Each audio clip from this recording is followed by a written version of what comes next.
ॐ श्री ब्रह्मा पुराणम् अथ द्विषष्टितमोऽध्यायः। ब्रह्मोवाच एवं सम्पूज्य विधिभक्त्या तं पुरुषोत्तमं प्रणम्य शिरसा पश्चाश्च साकरं च प्रसादयेत्। प्राणस्त्वं सर्वभूतानां योनिश्च सरितां पते तीर्थराज नमस्तेऽस्तु त्राहि मामुच्यत प्रिया। स्नात्वैवं सागरे सम्यक् स्मिन्नक्षेत्रवरे द्विजा तीरे चाभ्यर्च्य विधिवन्नारायणमनामयम् रामं कृष्णं सुभद्रां च प्रणिपत्य च सागरं शतानामश्वमेधानां फलं प्राप्नोति मानवः सर्वपापविनिर्मुक्तः सर्वदुःखविवर्जितः वृन्दारक इव श्रीमान् रूपयौवनगर्वितः विमानेनार्कवर्णेन दिव्यगन्धर्वनादिना कुलकविंशमुद्धृत्य विष्णुलोकं स गच्छति। भुक्त्वा तत्र वरान् भोगान् क्रीडित्वा चाप्सरैः सह मन्वन्तरशतं साग्रं जरामृत्युविवर्जितः पुण्यक्षया देहायात कुले सर्वगुणान्विते रूपवान् सुभग श्रीमान् सत्यवादी जितेन्द्रिय वेदशास्त्रार्थविद्विप्रो भवेद्यज्वा वैष्णव योगं च वैष्णवं प्राप्य ततो मोक्षं वाप्नुयात्। ग्रहोपरागे सङ्क्रान्त्यामयने विषुवे तथा युगादिशो षडशीत्यां व्यतिपाते दिनक्षये आषाढ्यां चैव कार्तिक्यां माध्यां वान्येषु बेतिथौ ये तत्र दानं विप्रेभ्यः प्रयच्छन्ति सुमेधसः फलं सहस्रगुणति मन्यतीर्था लभन्ति ते पितॄणां ये प्रयच्छन्ति पिण्डं तत्र विधानतः अक्षयां पितरस्तेषां तृप्तिं सम्प्राप्नुवन्ति वै। एवं स्नानफलं सम्यक् सागरस्य मयोदितं दानस्य च फलं विप्रा पिण्डदानस्य चैव हि धर्मार्थ मोक्षफलदा मायुष्कीर्तियशस्करं भुक्तिमुक्तिफलं नृणां धन्यं दुःस्वप्ननाशनं सर्वपापहरं पुण्यं सर्वकालफलप्रदम्। नास्तिकाय न वक्तव्यं पुराणं च द्विजोत्तमा तावद् गर्जन्ति तीर्थानि महात्मये स्वै पृथक् पृथक् यावन्तीर्थराजस्य महात्म्यं वर्णते द्विजा पुण्डरी पुष्करादीनि तीर्थानि प्रयच्छन्ति स्वकं फलं तीर्थराजस्तु स पुनः सर्वतीर्थफलप्रदा भूतले यानि तीर्थानि सरतश्च सरांसि च विशन्ति सागरे तानि तेनासौ श्रेष्ठतां गता राजा समस्ततीर्थानां सागर सरतां पति तस्मात् समस्ततीर्थेभ्यः श्रेष्ठोऽसौ सर्वकामदः तमोनाशं यथाभ्येति भास्करेभ्योदिते द्विजा स्नानेन तीर्थराजस्य तथा पापस्य संक्षयः तीर्थराजसमं तीर्थं न भूतं न भविष्यति। अधिष्ठानं यदा यत्र प्रभोर्नारायणस्य वै क शक्नोति गुणान् वक्तुं तीर्थराजस्य भो द्विजा। कोट्यो नवन्वत्यस्तु यत्र तीर्थानि सन्ति वै तस्मात् स्नानं च दानं च होमं जप्यं सुरार्चनं यक्ति कञ्चित् क्रियते तत्र चाक्षयं क्रियते द्विजा। इति श्रीमहापुराणे आदिब्रह्मे स्वयंभूऋषिसंवादे समुद्रस्नानमाहात्म्य वर्णनं नाम 62तमोऽध्यायः।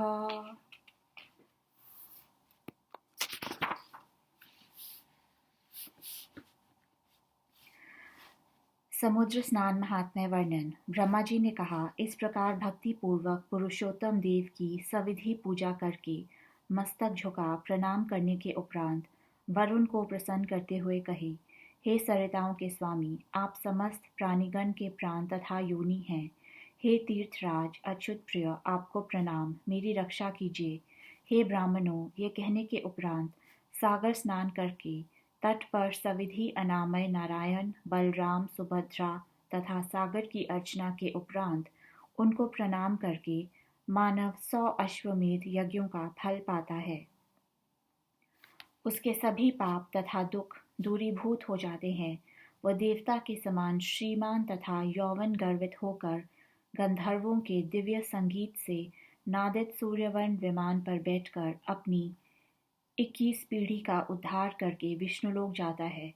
वहां जाकर वह 100 मनवंतर तक जरा मृत्यु से छुटकारा स्थिति लाभ करके नाना प्रकार के भोगों का उपभोग करता हुआ तथा अप्सराओं के साथ क्रीड़ा करके तत्पश्चात पुण्य क्षय हो जाने पर मृत्युलोक में जन्म लेकर किसी सर्वगुण संपन्न कुल में स्वरूप सौभाग्यशाली श्रीमान सत्यवादी इंद्रियजित वेद शास्त्रार्थज्ञ यागशील वैष्णव ब्राह्मण होकर जन्म लेता है तथा वैष्णव योग का अवलंबन लेकर अंत में मोक्ष लाभ करता है।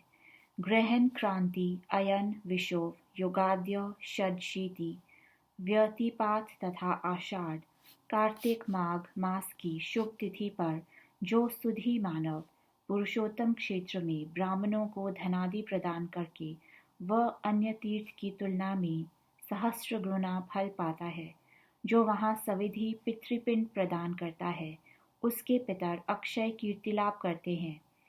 एवं विध सविधि सागर स्नान धन दान तथा पिंड दान का जो फल मिलता है वह मैं आप लोगों को यथायथ कह दिया। यह पौराणिक विधि धर्म अर्थ तथा मोक्षदायक है। हे द्विजवृंद, आयु कीर्ति यश भुक्ति मुक्ति फल इससे मिलता है। ये धन्य पुण्यप्रद तथा सर्व काम फलप्रद है। ये सर्व पापहर एवं दुस्वप्न नाशक है। हे द्विज, इस पुण्य प्रसंग को नास्तिकों से कदापि ना कहें। जब तक इस तीर्थराज का महात्म्य प्रचलित नहीं होता तब तक सभी तीर्थ अपने अपने महात्म्य को गर्व पूर्वक व्यक्त करके गर्जन करते हैं। पुष्कर आदि तीर्थ अपनी अपनी सेवा का अपना ही फल मात्र बांटते हैं, लेकिन ये तीर्थराज पुरुषोत्तम एक ही साथ सभी तीर्थों का फल अकेले देता है। पृथ्वी पर जितनी सरिताएं सरोवर आदि तीर्थ हैं वे सभी सागर में प्रवेश करते हैं। इसलिए सरितपति सागर सभी तीर्थों का सर्वश्रेष्ठ राजा है। सर्व कामप्रद सागर सभी तीर्थों में प्रधान है। जिस तरह सूर्योदय से समस्त तमराशि का नाश होता है, उसी तरह इस तीर्थराज में स्नान करने वाला सभी पापों से रहित हो जाता है। इस तीर्थराज के समान ना तो कोई तीर्थ है ना होगा। यहाँ स्वामी प्रभु देवादिदेव नारायण का सदैव अधिष्ठान रहता है। हे द्विज, इस तीर्थराज के गुण को कौन कह सकेगा। यहाँ बहुत करोड़ तीर्थ सदा निवास करते हैं। यहाँ किया देवतार्चन स्नान दान होम जप सभी कुछ अक्षय हो जाता है। द्विषष्टितम अध्याय समाप्त। अथ त्रिषष्टितमोऽध्यायः। ब्रह्मोवाच ततो गच्छेद्विदुश्रेष्ठास्तीर्थं यज्ञाङ्गसम्भवम् इन्द्रद्युम्न सरो नाम यत्रास्ते पावनं शुभं गत्वा तत्र शुचिर्धीमानाचम्य मनसा हरिं ध्यात्वोपस्थाय च जलमिमं मन्त्रमुदीरयेत् अश्वमेधाङ्गसम्भूत तीर्थसर्वाघनाशन स्नानं त्वयि करोम्यद्य पापं हर नमोऽस्तु ते। एवमुच्चार्य विधिवत् स्नात्वा देवान् ऋषीन् पत्रीन् तिलोदकेन चान्यांश सन्तर्प्याचम्य वाग्यत दत्त्वा पितॄणां पिण्डाश्च सम्पूज्य पुरुषोत्तमं दशाश्वमेधिकं सम्यक् फलं प्राप्नोति मानव। सप्तावरान् सप्त परावंशान् हृत्य देववत् कामगेन विमानेन विष्णुलोकं स गच्छति भुक्त्वा तत्र सुखान् भोगान् यावच्चन्द्रार्कतारकं च्युतस्तस्माद्देहायातो मोक्षं च लभते ध्रुवम्। एवं कृत्वा पञ्चतीर्था मेदास्यामुपोषित ज्येष्ठशुक्लपञ्चदश्यां य पश्येत् पुरुषोत्तमं स पूर्वोक्तं फलं प्राप्य क्रीडित्वा वाच्युतालये प्रयाति परमं स्थानं यस्मान्नावर्तते पुनः। मुनय ऊचु मासानन्यां परित्यज्य माघादीन् प्रपितामह प्रशंससि कथं ज्येष्ठं ब्रूहि तत्कारणं प्रभो। ब्रह्मोवाच शृणुध्वं मुनिशार्दूला प्रवक्ष्यामि समासतः ज्येष्ठं मासं तथा तेभ्यः प्रशंसामि पुनः पुनः। पृथ्व्यां यानि तीर्थानि सरितश्च सरांसि च पुष्करिण्यस्तडागानि वाप्यकूपास्तथा हृदा नानानद्य समुद्राश्च सप्ताहं पुरुषोत्तमे ज्येष्ठशुक्लदशं यादि प्रत्यक्षं यान्ति सर्वदा स्नानदानादिकं तस्मा देवताप्रेक्षणं द्विजा यत्किञ्चित् क्रियते तत्र तस्मिन् काले क्षयं भवेत्। शुक्लपक्षस्य दशमी ज्येष्ठे मासि द्विजोत्तमा हरते दश पापानि तस्माद्दशहरा स्मृता।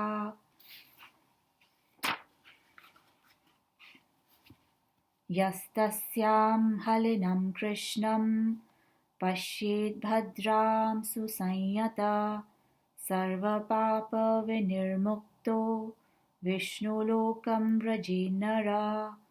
उत्तरे दक्षिणे विप्रास्त्वयने पुरुषोत्तमं दृष्ट्वा रामं सुभद्रां च विष्णुलोकं व्रजेन्नरा। नरोदोलागतं दृष्ट्वा गोविन्दं पुरुषोत्तमं फाल्गुन्यां प्रयतो भूत्वा गोविन्दस्य पुरं व्रजेत्। विषुवद्दिवसे प्राप्ते पञ्चतीर्थी विधानतः कृत्वा सङ्कर्षणं कृष्णं दृष्ट्वा भद्रां च भो द्विजा नरसमस्तयज्ञानां फलं प्राप्नोति दुर्लभम्। विमुक्तः सर्वपापेभ्यो विष्णुलोकं स गच्छति। यः पश्यति तृतीयायां कृष्णं चन्दं रूषितं वैशाख्यासिते पक्षे स यात्यच्युत मन्दिरम्। ज्येष्ठ्यां ज्येष्ठर्क्षयुक्तायां यः पश्येत् पुरुषोत्तमं कुलाैकविंशमुद्धृत्य विष्णुलोकं स गच्छति। इति श्रीमहापुराणे आदिब्राह्मे स्वयंभूऋषिसंवादे पञ्चतीर्थीमाहात्म्य निरूपणं नाम 63तमोऽध्यायः।